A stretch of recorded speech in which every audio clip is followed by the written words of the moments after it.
Hey, this is Tom, Junkie XL. Welcome to Studio Time with Junkie XL. Who else? So today we're going to do something fun, I hope. We're going to sample with a few hardware samplers and we're going to sample with a few software samplers. And then we're just going to compare and see what the differences are and how it sounds different. Like I said in other tutorials, I love sampling. Sampling has always been the basis of my music. Even when I had synthesizers, I would sample them and just do something else with them. So let's just spend some creative time together by doing this. So I have the Mini Moog right here, and I made some sort of a gnarly sound. I will play it.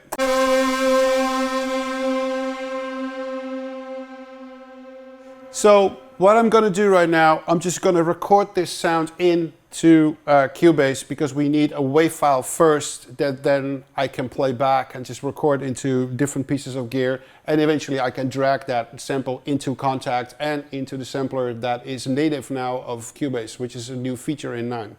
So let's just go into record. Here we go, and I'm just going to play this note. Masterfully played, obviously.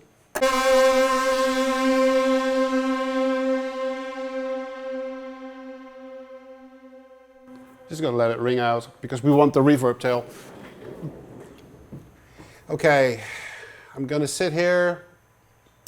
That's long enough. Let's just trim the sample a little bit so we make it nice and tight.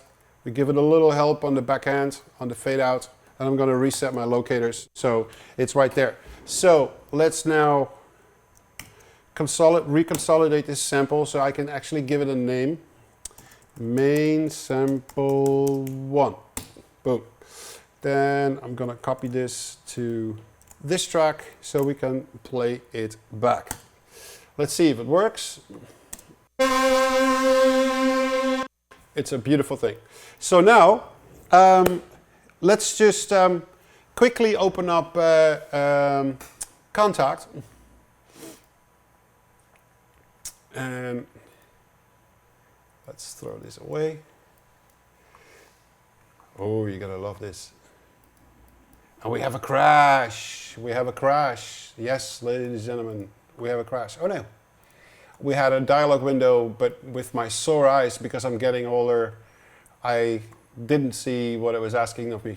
So let's go to the menu, to that folder, and see if we find that sample, main sample number 1. That's the one I just sampled. And we're in here. Let's just look at the wave. It seems to be there. And in an ideal scenario at this point,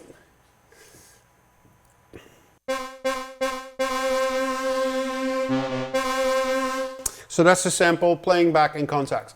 I just want to make sure that that is working. But we have another feature right now, and that is the audio sampler directly in Cubase. You can just drag and drop, boom, it there, and it's going to turn it into a sampler instrument. And then we can play it. So let's zoom in a little bit. And let's move our start time over to the beginning of the sample. And now this one is playing back too. So we have a couple of options in this second to compare and to see what is what. So very interesting, those two features. Let's now go to this hardware sampler, which is the Roland S50. I mentioned it before in the tutorial. It was released somewhere in the early 80s, and it was sampler number 4, I think, that came out after the revolutionary introduction of the Fairlight in 79 or 1980, I believe. And after that, we will also sample in the Mirage, which was actually the first sampler that came out after the Fairlight and the Synclavier, with an operating system from hell. And I found the manual, so that's going to help me a little bit to remember all the numbers that you needed to type in. But it's all coming back to me now. The S50, Roland, Japanese made. It also came with a tablet where you could draw waveforms on, and you could help creating the loop a little better to make it smoother. And it also came with an option which is very sexy for 1984, 85, to actually connect a monochrome screen to it. So in early days you had these really big phosphor screens, but obviously we don't need to pain our eyes with those screens anymore, and we have really fancy LED screens right now and in color. It's a beauty. So I'm just gonna sample this sound, but you saw how easy it went when we did that in Contact and in Cubase. That's not going to be the case with this, and definitely not the case when we go to the Mirage. So we have a few functions on this keyboard here right now, and one is recording. So that obviously means we're going to record a sample. So I'm just going to press that button, and then it moves to sampling. Now, in order to prevent feedback, I'm just going to pull my volume down here so we don't create a feedback loop. So the first thing I need to do before we even can start sampling is to specify where this sample is going to get stored. Now Roland has 4 banks, each containing 8 sounds. So you see it scrolling, I can select any source. And then on the bottom you see remaining time. There's a bank A for 7.2 seconds and a bank B for 7.2 seconds. And you had to always calculate where you wanted to sample based on what the memory was that you had left. So let's just sample in bank A, sample number 11, which is the very first option that you have. And then with page, we go to the next page, and then you select the frequency.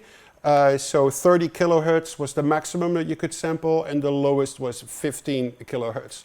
I'm just going to sample 30 kilohertz. I'm going to set my sample time to 7.2, which is the maximum amount of sample time. I need to specify what my original key is that I'm going to play this sample. And now I'm going to set the threshold. The threshold means that it's going to receive an input signal, and if I play this sample back for a second, we see that there's a signal coming in. It could be technically a bit louder. I'm going to do that on my send here in Cubase. I'm going to give it a dB.5 extra. Oh, it's going in overdrive. We don't want that with those old puppies. A little quieter. Let's leave it at that. And then it has another feature, which is pre-trigger. Now, pre-trigger means that I'm just going to arm the sampler in a second. When it receives data, it starts sampling. But usually the beginning of the sample is lost because of the time that the sampler is trying to catch on. So if I set my pre-trigger, let's say it's 100 milliseconds, then will we have the attack of this sound. Now with this sound it's not all that important, but with a drum sound you would lose the initial attack of the kick drum or snare drum and it wouldn't sound all that great. So I'm going to hit Shift and then I'm going to set it to auto. Oh, wait a second. I haven't set my threshold yet. Oh, it's already working. My threshold, here you see the arrow is moving, so that determines when it starts sampling, when the signal comes in.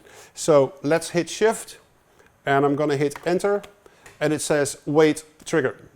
And now I'm just going to play back this sample. And it says start. It's sampling right now. It says working, so it basically received the sound. And then in a minute it's going to pop up with the window where we see the actual waveform of the sample that has been sampled. And we could see if there was any type of clipping or whatever. Look at that, beautiful. 1984-85, beautiful technology to actually see that. We can play the sample.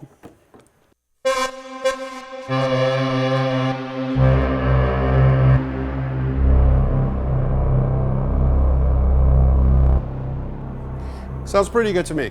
So now we go out of here and we go back to our general play button, but obviously nothing is assigned yet, so we don't really hear anything. So I need to go to Edit and I need to go to my tone parameter. And here you could see that 11 is selected. So at this point we hear the sample. We can now, for instance, say I want it to be on a different root key.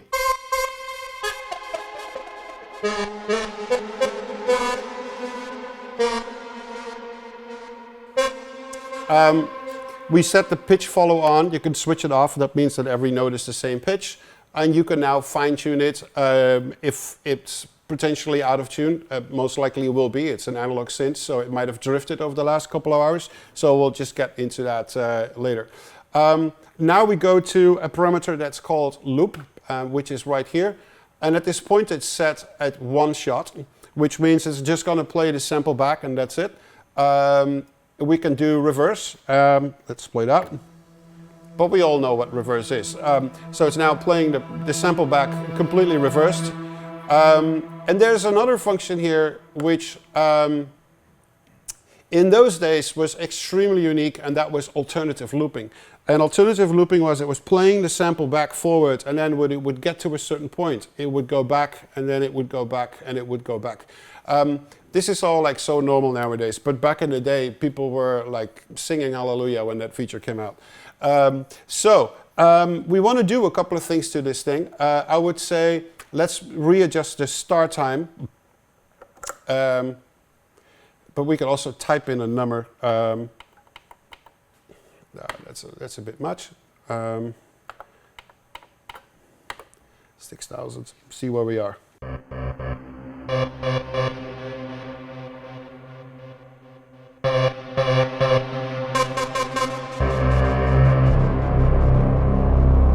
That feels good. So I'm just going to leave the loop for now. What it is, you guys, I'm sure you all know what loop is.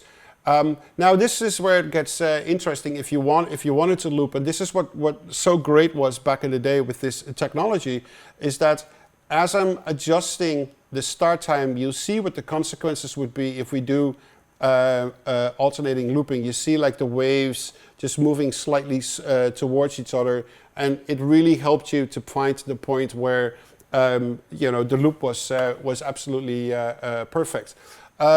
So really interesting technology for that time. So let's now go to a different part, and in this part we could set the envelope. So we could potentially say, let's set it to 20, which means like a very slow incoming envelope. And actually, I want to set it to, let's see, that's too much. 127, back to where we came, a heart attack. But I do want a long release. That's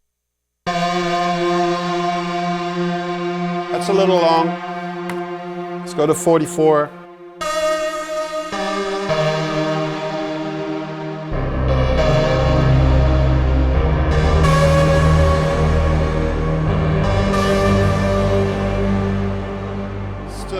Long. Let's make it a little less.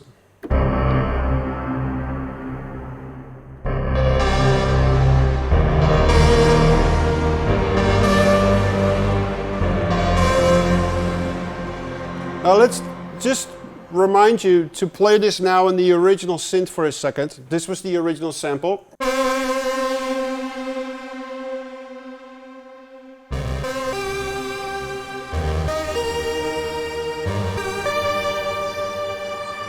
That sounds completely different than this.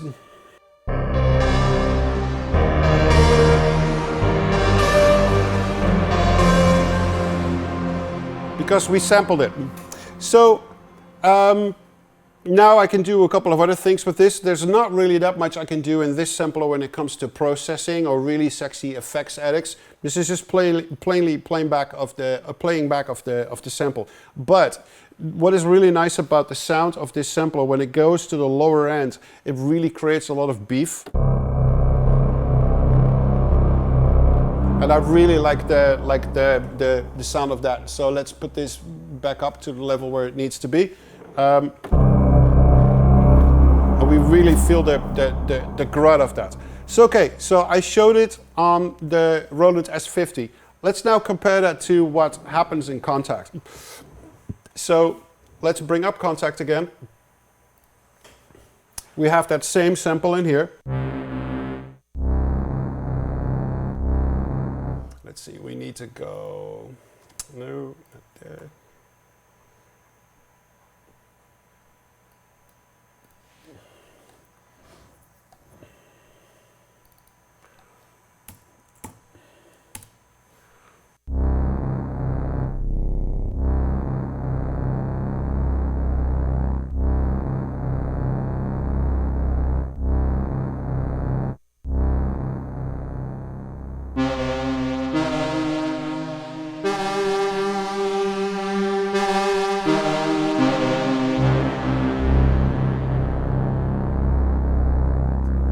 So I pretty much quickly made the same settings here as I did on the Roland.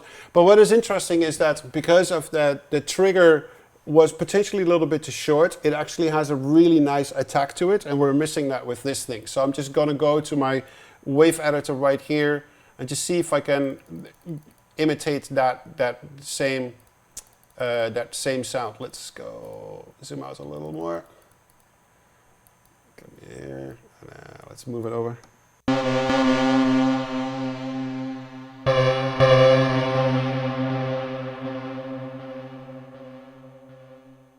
So that kind of does it. Now I do have a reverb on the S50, a classic reverb. We'll go over the effects like a little bit later. So let me just add something to this puppy right here too. So we get something similar going when it comes to the sound. Let's see here. Okay, so I have a reverb on here too. Original note there.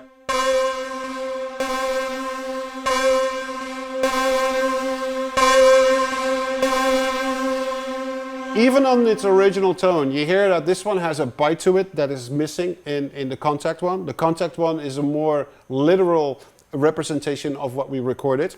Just to remind you, let's play the recording again. So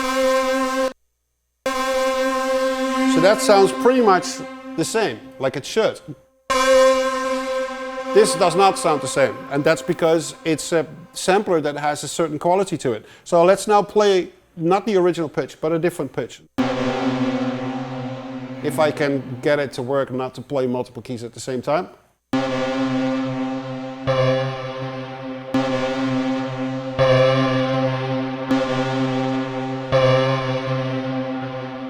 Still, this one has more metallic to it. Let's go an octave lower.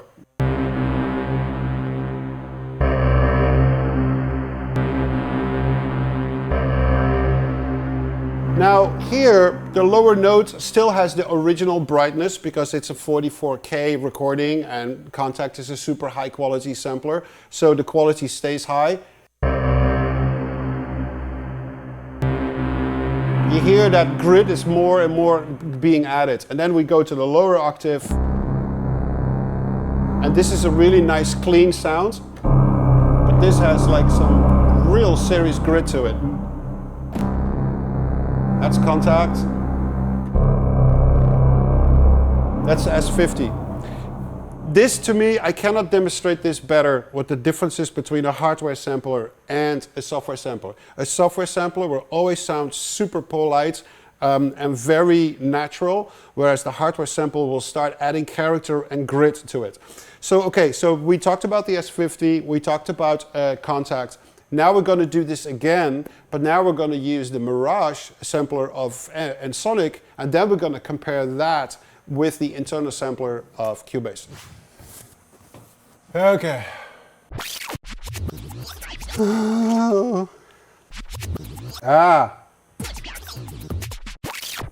Value. Off. Let's try this one more time. What the fuck?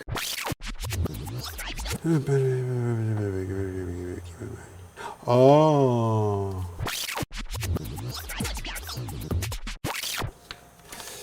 I know what it is. What function is it again?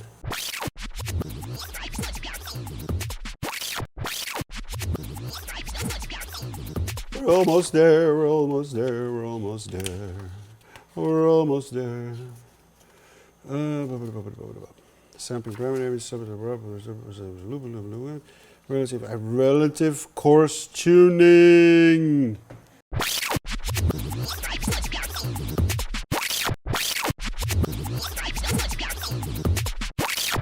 We're still rolling?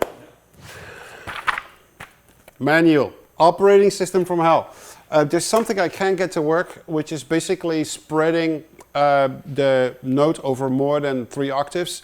I went through the manual. I can't figure it out at this point. So maybe there's a software bug or I am doing something wrong. Most likely a combination of both, knowing this sampler.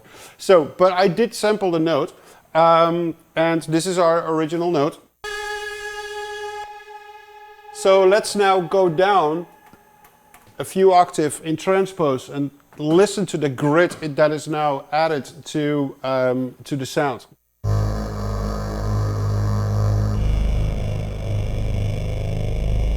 That's just insane. Like, it's absolutely insane. It has nothing to do with what we just did over there. So I want to record these two notes quickly in so we can compare them, because I can't access this through MIDI through the sequencer. So this is the original key. Octave lower. Octave lower.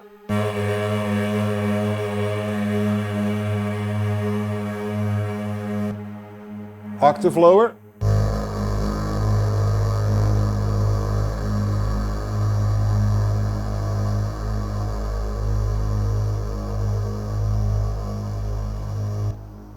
Octave lower.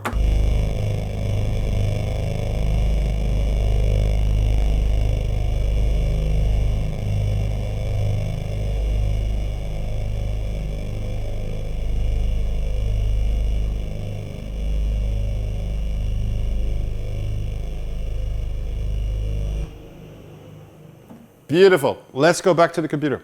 We just recorded the sample that I made with the Mirage into Cubase, so I can now play it back because the sampler is on the other side of the room, so it's not really handy to walk around and just compare the two together.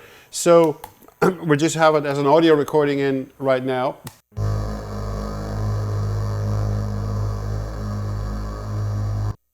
That is our Mirage sampler. By comparison, this is the original synth that we sampled at that same note. This is what the S50 sounds like.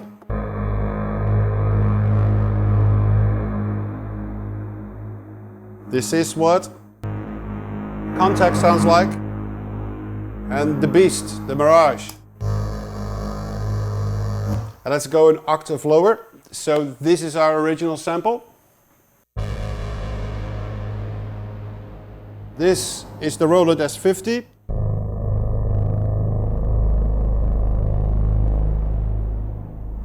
This is Contact.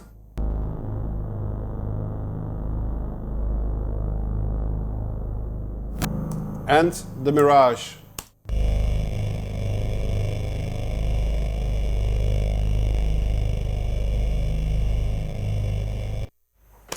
Love it, love it, love it. So, you can see all these samplers sound absolutely completely different. Oh, I did forget to play around with the new Cubase sampler that comes with Cubase. You just drag and drop a sample there and it creates an instrument for you, just like that.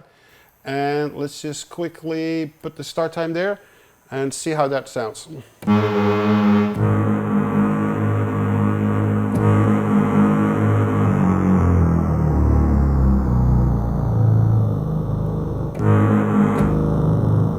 That has a nice gritty ring to it.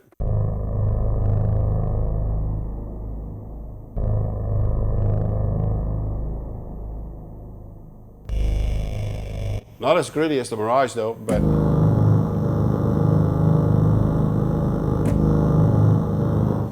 awesome. So we compared the sound of the Mirage, the S50, Contact, and the internal sampler of Cubase. And as you can hear, and especially when you hear it on good speakers or with a headset, you hear these four samplers sound completely different from one another. And that's what I wanted to show out. It's not like you sample a sample, oh, it's going to be the same in every box. Absolutely not. It completely depends on where you sample it with. And then obviously, not for every song, you want to have this super gritty Mirage sound or this growly sound from the S50. Sometimes you want that really clean sound that Contact is giving you. And interestingly enough, the Steinberg has a completely different character as the Contact, and they're both digital samplers. So let's compare just those two together. That's Steinberg. And that's Contact. That's funny, isn't it? Two digital samplers in the same host. So this is what I would like to point out to you. I hope you enjoyed this episode. There was some waiting time. I'm not sure how these guys are going to edit that together when I was like fucking around with the manual and just trying to get that thing properly to work. But I'll leave that up to their creative minds. I hope you liked this episode, and I'll see you in the next one. Thank you. Bye.